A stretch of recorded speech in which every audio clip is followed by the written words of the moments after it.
I'm here to tell you a little bit about Marabouparken Konsthall. It's an art venue of contemporary art situated in the city of Sundbyberg, which is actually the smallest municipality in Sweden, situated wholly within Stockholm, about 10 minutes northwest of the Stockholm city center.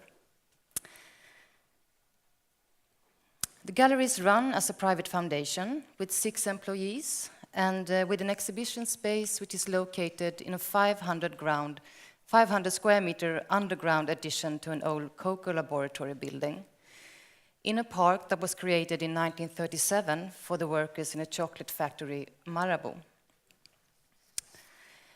We present an international exhibition as well as an education program that takes place both within and beyond our gallery. And through our various activities, we hope to be of relevance both in a local context as well as an international one. And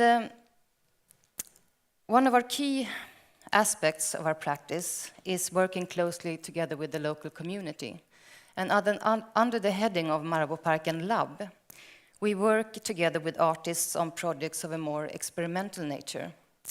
They can be open-ended, explorative, interlinking art, education, citizens, and the public space. These projects may vary both in scale and duration, but with the aims to challenge perspectives of what art can be, what it can do, where it can be seen, and by whom.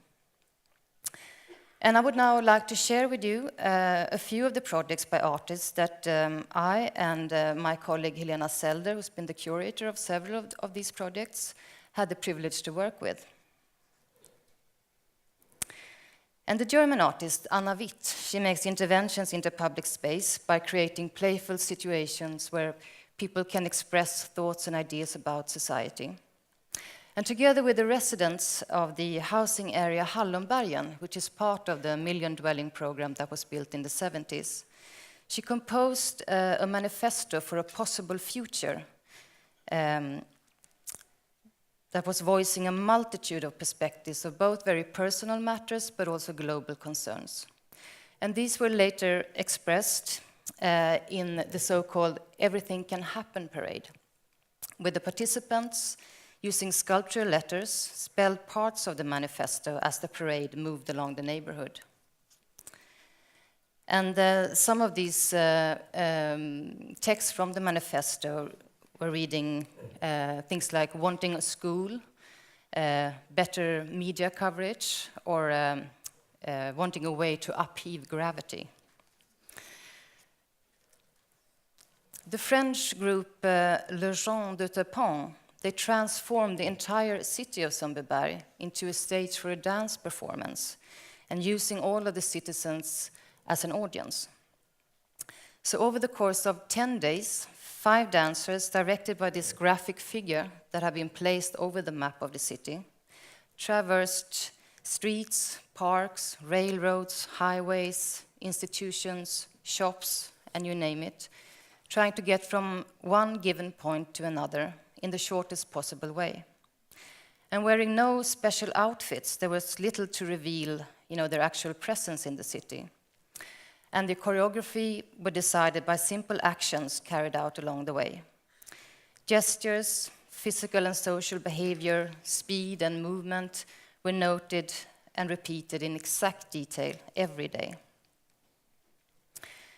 The dancers, of course, encountered several obstacles on the way, both physical and societal, and had not only to figure out how to avoid these, but also had to negotiate with the audience with whom they were challenging the notion of public space.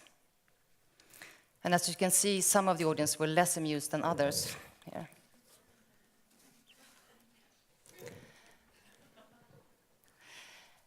And I will end by mentioning one of our more long-term projects called Parklek, Park Play, by Swedish artist Kerstin Bergendahl, who in her role as an artist has acted as a catalyst for new ways of thinking around the shaping of public environments and building processes. And Parklek began as an open invitation from the gallery to reflect on Sundbyberg's green public spaces, to where Kerstin Bergendahl brought in politicians and civil servants to discuss how these green areas could function as a contact area. And the result of the process was presented in the gallery in 2010, and it was the beginning of what is arguably the first art project in Sweden that has managed to scrap an existing program for extending a residential area and replace it with a concrete counter-proposal. But this is an art project that is based on long-term processes and not on objects, and on utopian thinking as a planning method, and on accumulating rather than refining perspectives. And I think I end there because I think my time is up. Thank you.